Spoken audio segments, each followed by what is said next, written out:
अस्सलाम वालेकुम एवरीवन। आज हम सॉल्व करने जा रहे हैं 5 to 15 का जो एग्जाम आज STS IBA ने लिया था 22 जून 2025 को।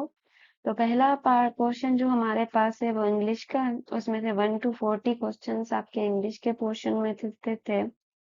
तो पहले आपको पैसेज दिया हुआ है, पैसेज के एंड में आपसे 10 क्वेश्चंस पूछे गए हैं। तो सबसे पहले तो केयरफुली आपको ये पैसेज पढ़ना है, इसी में से बिल्कुल इजीली क्वेश्चंस के आंसर निकलने हैं। तो पहला अगर हम क्वेश्चन देखें तो पहला क्वेश्चन जो किया गया है वो है the similar meaning of the word evaluate. Evaluate की जो सिमिलर मीनिंग वाला वर्ड है वो कौन सा होगा। तो इवेल्युएट का बेसिकली जो मकसद होता है वो होता है टू एग्जामिन समथिंग केयरफुली, किसी चीज को जांचना, किसी चीज को परखना गौर से। तो इसकी सिमिलर मीनिंग वाला जो वर्ड होता है वो होता है असेस। तो क्वेश्चन नंबर 1 का जो आंसर होगा वो होगा A, assess. Then second question जो है हमारे पास वो है the similar meaning of the word interpret. To interpret something means किसी चीज को एक्सप्लेन करना, किसी चीज का मतलब समझाना। तो इसका जो सिमिलर मीनिंग वाला वर्ड होगा वो होगा एक्सप्लेन। तो क्वेश्चन नंबर 2 का जो आंसर होगा वो होगा बी, एक्सप्लेन।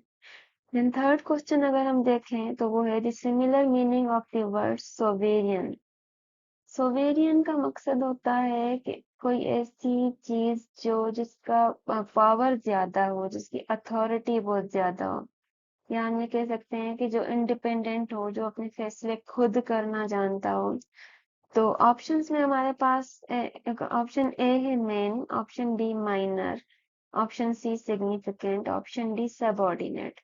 तो अगर हम इन बी, सी और डी ऑप्शंस को देखें तो ये तीनों इसके एंटोनिम्स हैं, बेसिकली अपोजिट मीनिंग वाले वर्ड हैं। तो इसका जो सिमिलर मीनिंग वाला वर्ड होगा वो होगा मेन, मीन्स जो मेन चीज जो है, जो खास चीज है, जो सेंट्रल पॉइंट है, तो उसका सोवेरियन हम कह सकते हैं। देन क्वेश्चन नंबर 4 है the opposite meaning of the word harmony. Harmony का मकसद होता है यूनिटी। तो लेकिन हमें यहाँ पे अपोजिट मीनिंग बतानी है। तो यूनिटी का जो अपोजिट होगा वो डिसयूनिटी होगा। तो इसका जो आंसर होगा वो होगा option B, disunity. Question number 5 the opposite meaning of the word essential। essential means जो बहुत ही ज्यादा जरूरी हो, टू मच इम्पोर्टेंट हो। तो इसकी अगर हम अपोजिट मीनिंग देखेंगे तो वो हो जाएगा अननेसेसरी, जो नेसेसरी ना हो। तो इसका आंसर होगा डी। इन क्वेश्चन नंबर 6 को अगर हम देखें तो according to the constitution government in Pakistan has, तो उसका आंसर आपका यहाँ पे पहली ही लाइन में लिखा हुआ है, Pakistan has 3 branches of government. इसका जो आंसर होगा वो होगा A, 3 branches. Then question number 7 the branch that make the laws. अगर आप इस पैसेज को गौर से पढ़ेंगे तो यहीं पे आपको सबका बताया हुआ है कि लेजिस्लेटिव ब्रांच जो है वो लॉ बनाती है, एग्जीक्यूटिव ब्रांच जो है वो कैरी करती है लॉज को, और जुडिशरी ब्रांच जो है वो इवेल्युएट और इंटरप्रेट करती है लॉज को। तो ये तीनों क्वेश्चन सी में से लिए हुए हैं।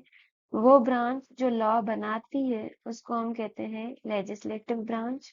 ठीक है। Question number 8 the branch which carries out the law. जो लॉ को कैरी आउट करती है उसको हम कहते हैं एग्जीक्यूटिव ब्रांच। तो इसका आंसर होगा B. Then question number 9 the branch which evaluates and interprets the law, उसको हम कहेंगे जुडिशरी। तो इसका आंसर होगा judiciary branch. Then question number 10 जो है वो है the legislative branch is also called. तो यहीं पे आपको बताया हुआ है कि जो आपका लेजिस्लेटिव ब्रांच को पार्लियामेंट भी कहा जाता है। तो इसका जो आंसर होगा वो होगा ए। देन हम आते हैं नेक्स्ट, इसका जो पोर्शन है वो है साइनोनिम्स एंड एंटोनिम्स। 10 क्वेश्चंस आपके साइनोनिम एंड एंटोनिम्स के दिए गए थे। पहला जो वर्ड है आपका वो है हीप।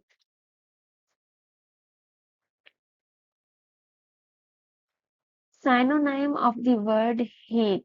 हीप मीन्स जो एक किसी चीजों का ढेर लगाना, पाइल ऑफ समथिंग, जैसे हम कहते हैं ना पाइल ऑफ बुक्स। तो इसका जो आंसर होगा वो होगा A, pile. Then question number 12 antonym of the word ability. अब एबिलिटी का जो अपोजिट होगा वो होगा इनएबिलिटी, तो इसका आंसर होगा B. Then the synonym of the word involved, किसी चीज में इन्वॉल्व होना, किसी चीज का पार्ट होना, तो इसका जो बेसिकली जो साइनोनाइम होगा, सिमिलर मीनिंग वाला वर्ड होगा, वो होगा कंसर्न्ड। इसका आंसर होगा A. Then 14 the antonym of the word blessing, blessing का अपोजिट बताना है, तो उसका जो अपोजिट होता है वो होता है कर्स। ब्लेसिंग मीन्स नेमत होती है, कर्स मीन्स जो लानत जो होती है, या कोई बैड चीज जो होती है। Then question number 15 the synonym of the word animated. Animated हम उसको कहते हैं जो चीज मूवमेंट में हो, मूविंग में हो, जो चीज आपकी कंटिन्यू मूव कर रही हो। तो इसके अगर हम ऑप्शंस देखें, लेजी, लेथार्जिक एंड स्लगिश, ये तो उसके अपोजिट हो जाएंगे। इन तीनों की मीनिंग सुस्ती में आ जाती है। तो इसका जो करेक्ट आंसर होगा वो होगा D, lively. Lively means something which is full of life, full of energy. तो जो जिसमें मूवमेंट हो, लाइफ हो, तो इसका जो आंसर होगा वो होगा lively. Then antonym of the word expensive, expensive का एंटोनाइम चीप होगा, सस्ता। Then synonym of the word ancestors. अब यहाँ पे ऑप्शंस में एग्जैक्ट ऑप्शंस आपको नहीं दिए हुए। एंसेस्टर्स का मतलब होता है कि आबाओ अजदाद, हमारे जो बुजुर्ग। तो जो हमारा पहला ऑप्शन है फ्रेंड्स, वो तो उसका साइनोनाइम नहीं हो सकता। नेबर्स भी हमारे रिलेटिव्स नहीं होते। ट्राइब अगर हम देखें तो ट्राइब जो होता है वो होता है एक खास किस्म की कम्युनिटी को ट्राइब कहा जाता है। तो यहाँ पे एग्जैक्ट साइनोनाइम तो नहीं होगा, लेकिन फिर भी इसका आंसर हम पेरेंट्स कह सकते हैं। लेकिन पेरेंट्स भी जो है वो करंट आपके जो होते हैं ब्लड रिलेटिव, जो अभी इस टाइम आपके जो पेरेंट्स हैं उनको हम पेरेंट्स कह सकते हैं, एंसेस्टर्स नहीं कह सकते। लेकिन क्योंकि ऑप्शंस हमारे पास यही है, बाकी कोई ऑप्शन मैच नहीं कर रहा, तो क्लोजेस्ट आंसर हमारा पेरेंट्स हम कह सकते हैं। Then question number 18 antonym of the word interrupted. किसी चीज को जो कंटिन्यू हो कोई चीज, उसको बीच में से डिस्टर्ब करना, रोकना, उसको इंटरप्टेड कहा जाता है। इसका जो अपोजिट वर्ड होगा वो हम कह सकते हैं कि to allow something to continue. Suspend, stop और ब्रेक तो उसके ही साइनोनाइम्स हो जाएंगे। Question number 19 synonym of the word mingle. Mingle का मकसद होता है टू मिक्स समथिंग, तो इसका जो आंसर होगा वो होगा A, mix. Then question number 20 antonym of the word divine. Divine का मतलब होता है कोई मुकद्दस चीज, something which is related to God. तो इसका बेसिकली अगर हम बाकी के ऑप्शंस देखें तो जो सबसे जो इसका सही आंसर है, इसका जो divine means something related to God, तो इसका हम ये कह सकते हैं कि कोई मटेरियलिस्टिक चीज, दुनियावी चीज, वो इसका अपोजिट हो सकता है। तो इसका आंसर होगा A, earthly. Okay. Then next question हम देखते हैं स्पेल चेकिंग। तो हमारे पास जो 5 क्वेश्चंस हमें दिए हुए हैं, उनमें से हमें करेक्ट स्पेलिंग वाले जो वर्ड्स हैं वो चूज करने हैं। तो पहला है कम्युनिकेट की स्पेलिंग बेसिकली हमें बतानी है। तो कम्युनिकेट की जो स्पेलिंग होती है वो होती है COMMUNICAT। कम्युनिकेट, इसकी करेक्ट स्पेलिंग ये होगी, इसका आंसर होगा बी। देन फेब्रुवरी की स्पेलिंग, तो उसकी करेक्ट स्पेलिंग होगी FEBRUARY, तो इसका आंसर होगा सी। देन जूसी की जो करेक्ट स्पेलिंग होगी वो होगी JUICY, इसका आंसर होगा बी। डिसेबिलिटी की जो करेक्ट स्पेलिंग होती है वो होती है DISABILITY, इसका आंसर होगा बी। देन क्यूरियस की जो करेक्ट स्पेलिंग होगी वो होगी CURIOUS, तो इसका जो करेक्ट आंसर होगा वो होगा B. Next, error detection. 5 question आपको एरर डिटेक्शन के दिए गए हैं। इसमें से जो क्वेश्चन नंबर 26 है उसमें जो आपको बताना है कि कौन सा वर्ड यहाँ पे इनकरेक्ट है।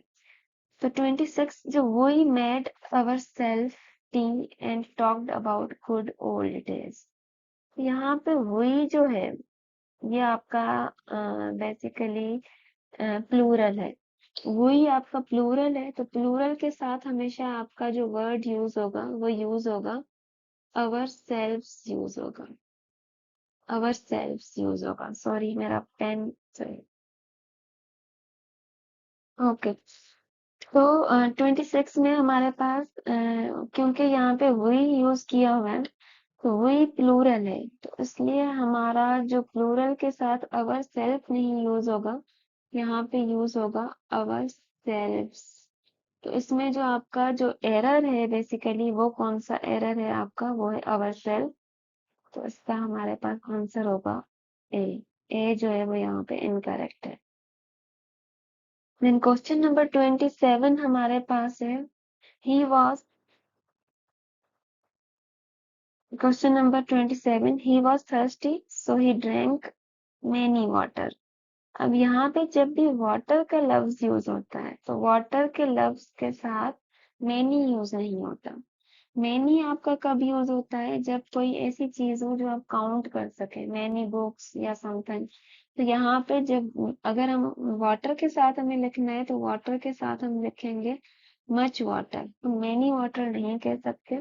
तो यहाँ पे हमारा जो एरर है बेसिकली वो ये है डी, तो इसका आंसर होगा डी। इट मीन्स हम जो मैनी आपका लफ्ज है वो इनकरेक्ट है। यहाँ पे हम कह सकते हैं जो करेक्ट को सेंटेंस होगा वो होगा he was thirsty so he drank much water. In question number 28, I have studied Japanese before I went to study in Japan। यहाँ पे क्योंकि ये पास्ट में बताया गया है आपको, तो इसका यहाँ जो इनकरेक्ट है वो होगा हैव। यहाँ पे हैव नहीं होगा, यहाँ पे जो करेक्ट होगा वो होगा हैड। तो जो करेक्ट सेंटेंस आपका होगा I had studied Japanese before I went to study in Japan. तो इसका आंसर होगा A. Then 29, the workers in this factory receive their weekly payments every Thursday।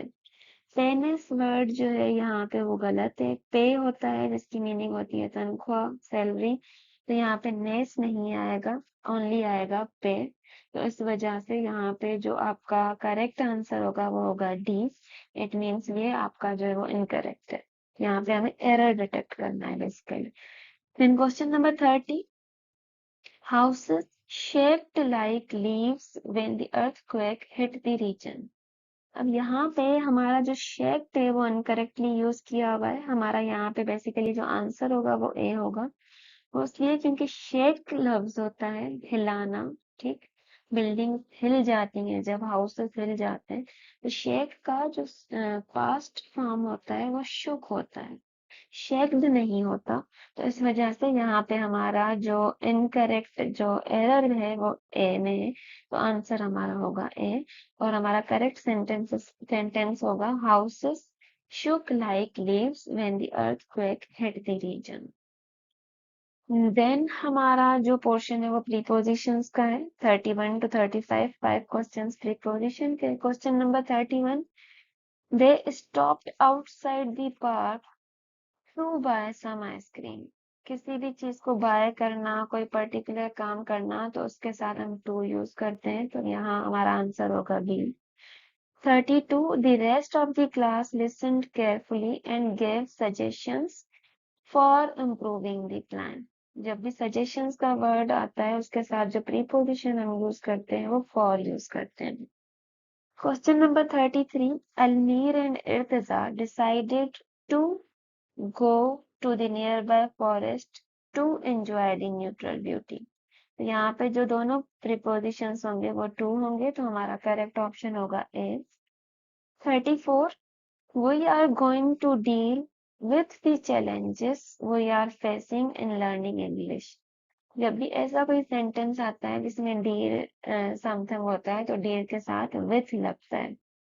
35, we are having a social service week at school। जब भी हम किसी particular location या venue की बात करते हैं तो जो प्रीपोजिशन यूज होगा वो एट होगा use. Then question number 36 to 40 हमारे सेंटेंस स्ट्रक्चर के अबाउट सेंटेंसेस हैं। तो क्वेश्चन number 36, identify the correct question sentence interrogative. कौन सा क्वेश्चन इसमें से जो है वो करेक्ट है? तो अगर हम ऑप्शन नंबर ए देखें, डज ही, तो ही के साथ कभी भी डज नहीं लगेगा, तो ऑप्शन ए आपका गलत होगा। ठीक है। एंड देन बी अगर हम देखें, is he going to market, ये सही है। Do he went to market, तो जब भी हम डू और ही एक साथ नहीं लगते, और डी में जो है वो एम एंड ही, एम हमेशा आई के साथ लगता है। तो आपके ए, सी और डी तीनों ऑप्शंस इनकरेक्ट हैं, तो आपका जो करेक्ट आंसर होगा वो होगा is he going to market. ये आपका करेक्ट इंटरोगेटिव क्वेश्चन है। Then question number 37, select a simple sentence from the following. इन चारों ऑप्शंस में से जो सिंपल सेंटेंस है वो कौन सा है? तो बेसिकली सिंपल सेंटेंस हम किसको कहते हैं? जिसमें आपका एक ही सब्जेक्ट हो, एक ही वर्ब हो। उसका जो करेक्ट आंसर होगा वो होगा सी, आई स्टेड होम। ये आपका सिंपल सेंटेंस है। क्वेश्चन नंबर ए की अगर हम बात करें तो वो आपका कंपाउंड सेंटेंस है। बाकी ऑप्शन बी एंड डी की बात करें तो वो हमारे कॉम्प्लेक्स सेंटेंसेस हैं। इन सब में से जो सिंपल सेंटेंस है वो C. Then 38, Salma loves raw mangoes. इसका जो बेसिकली देखना है हमें, सिलेक्ट द करेक्ट सब्जेक्ट। इस सेंटेंस में हमें सब्जेक्ट देखना है कौन सा है। तो सलमा जो है नाउन, जो यही सब्जेक्ट है हमारा, तो इसका आंसर होगा बी, सलमा यहाँ पे हमारा सब्जेक्ट है। Then select the conjunction in the following sentence. They both like bananas, oranges and grapes. Conjunction वो होता है ऐसा वर्ड जो दो वर्ड्स को आपस में कनेक्ट करे। तो यहाँ पे इन दोनों को कनेक्ट कौन कर रहा है? एंड कनेक्ट कर रहा है। तो कंजक्शन यहाँ पे कौन सा होगा? वो होगा option C, and. Then select the verb in the following sentence. इस सेंटेंस में वर्ब कौन सा है? They talked about many childhood memories. तो जो काम कर रहे होते हैं हम, जो काम होता है वो वर्ब होता है। तो यहाँ पे talked जो होगा ऑप्शन डी, talked, बोलना, बातें करना, ये हमारा वर्ब है। देन नेक्स्ट हमारे पास जो पार्ट है वो है general knowledge. Next part general knowledge. इसमें हमारे पास जो 61 से 75 मीन्स 15 क्वेश्चंस हमारे पास करंट अफेयर्स और वर्ल्ड नॉलेज, जनरल नॉलेज के लिए। 61, Malam Jabba is a popular tourist destination in Pakistan. Malam Jabba जो पॉपुलर टूरिस्ट डेस्टिनेशन क्यों है? क्योंकि यहाँ इसकी जो फेमस जो है वो इसकी रिजॉर्ट्स, इसका ऑप्शन होगा सी। मंगला डैम इन पाकिस्तान कौन सी रिवर पे है? झेलम रिवर पे है, इसका ऑप्शन होगा B. Current chief minister of Sindh, Sindh का अभी जो करंट प्रेजेंट चीफ मिनिस्टर है वो मुराद अली शाह है, ऑप्शन होगा A. Sindh festival is celebrated to promote. जो भी सिंध फेस्टिवल्स वगैरह होते हैं वो कल्चर और हेरिटेज को प्रोमोट करते हैं, इसलिए इसका आंसर होगा C. Role of national assembly in Pakistan. Pakistan में नेशनल असेंबली का काम होता है टू मेक लॉज, उसका ऑप्शन होगा बी, आंसर होगा B. Election commission of Pakistan का क्या रोल होता है? इलेक्शन कंडक्ट करवाना और जो बिल्कुल फ्री फेयर इलेक्शंस हो वो करवाना। तो उसका काम होता है to ensure free and fair elections. Purpose of national accountability bureau, जिसको हम नेब कहते हैं बेसिकली, उसका काम होता है करप्शन को रोकना। तो इसका आंसर होगा A, to combat corruption. 68, Pakistan seeks financial assistance from IMF. 2024 में पाकिस्तान ने आईएमएफ से फाइनेंशियल असिस्टेंस क्यों लिया था? क्योंकि बहुत ज्यादा पेमेंट क्राइसिस हो गई थी, जिसकी वजह से पाकिस्तान को आईएमएफ से फाइनेंशियल हेल्प लेनी पड़ी थी। तो इसका आंसर होगा C, to address its balance of payment crisis. Basically economic crisis और पेमेंट क्राइसिस की वजह से आईएमएफ से फाइनेंशियल हेल्प लेनी पड़ी थी। 69, the first president of United states. United states का जो फर्स्ट प्रेसिडेंट था वो जॉर्ज वाशिंगटन था, आंसर होगा सी। अमेरिका को 1492 में डिस्कवर किया था, किसने किया था? क्रिस्टोफर कोलंबस ने किया था, तो उसका ऑप्शन होगा B. Then question number 71, the pyramids were built by pyramids of Egypt. तो Egyptians ने इनको build किया था. इसका correct option होगा C, Egyptian.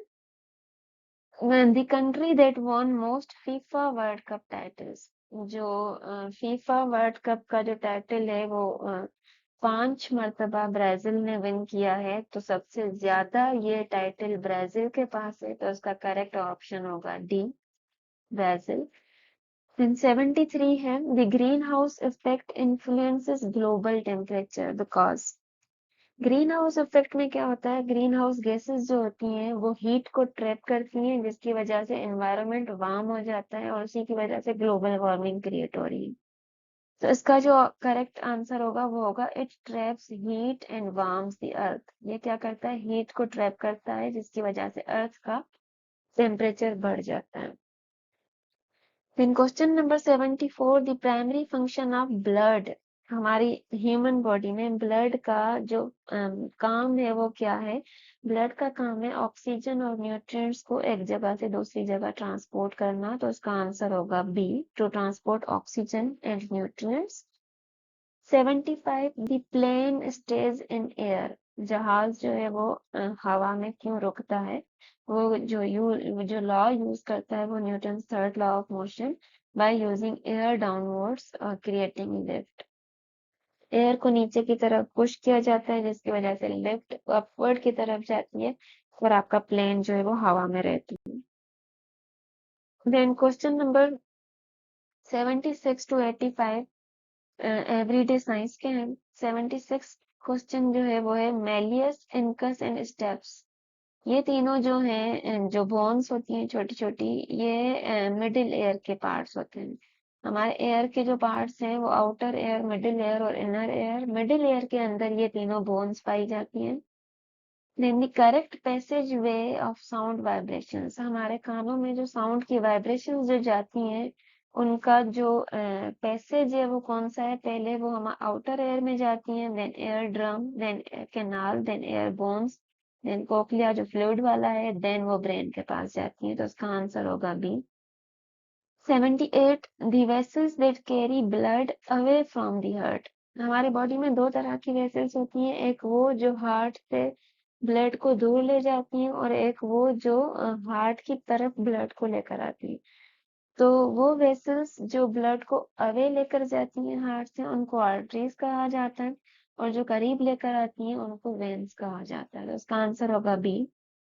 Plants need a transport system. Plants के पास ट्रांसपोर्ट सिस्टम क्यों होता है, ताकि वो जो वाटर है या मिनरल्स है वो अपने डिफरेंट बॉडी पार्ट्स को की तरफ मूव कर सके. तो ट्रांसपोर्ट सिस्टम का काम होता है to move water and minerals to different parts of body. तो 79 का आंसर होगा B. 80, the scientist who is known as father of genetics. Father of genetics कहा जाता है ग्रेगोर मेंडल को. तो उसका आंसर होगा बी, ग्रेगोर मेंडल.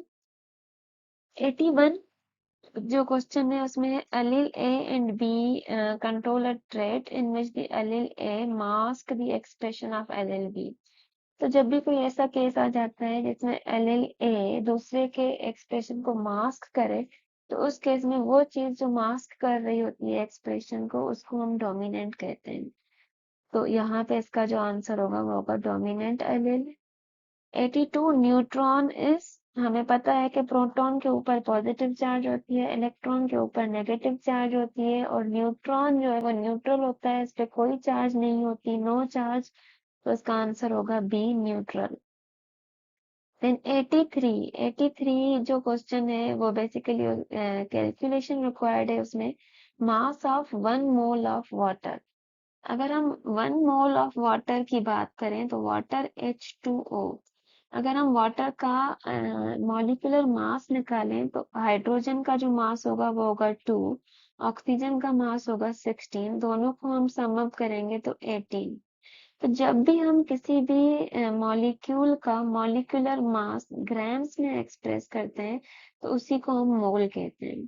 तो बेसिकली 1 मोल ऑफ वाटर, जो वाटर का मॉलिक्यूलर मास होगा एक मॉलिक्यूल का, उसको हम कहेंगे 1 मोल ऑफ वाटर. तो वाटर का जो मॉलिक्यूलर मास है वो 18 है. तो 18 को जब भी हम ग्राम्स में लिखेंगे तो वो हो जाएगा उसका 1 मोल, तो उसका आंसर हो जाएगा 18 gram. 84 all of the following are organic compounds except. आपको जो ऑप्शन दिए गए हैं वो सारे ऑर्गेनिक कंपाउंड है, लेकिन कौन सा ऐसा है जो ऑर्गेनिक कंपाउंड नहीं है।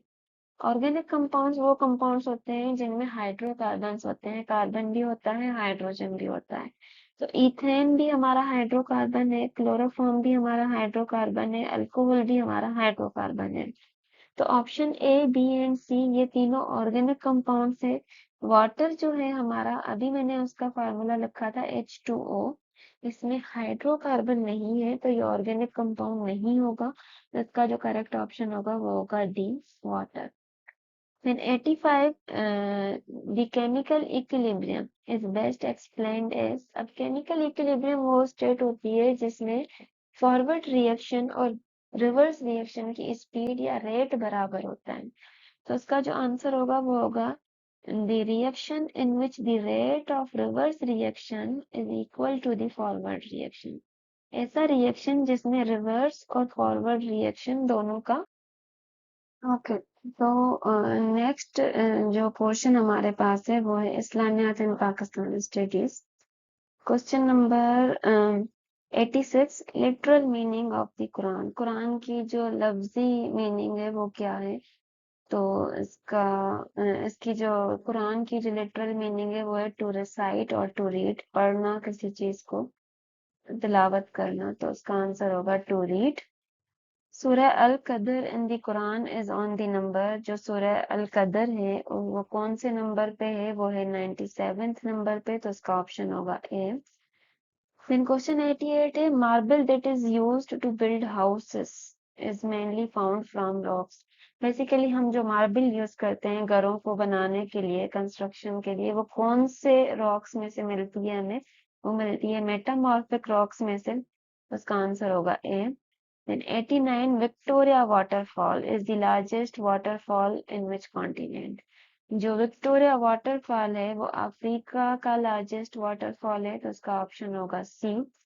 देन क्वेश्चन नंबर 90 के, formed over millions of years due to the collision of Indian and Eurasian tectonic plates, the best example of fold mountains in Asia। Fold mountains वो होते हैं जब भी कोई टेक्टोनिक प्लेट्स का आपस में कोलिजन होता है तो फोल्ड माउंटेन्स बनते हैं।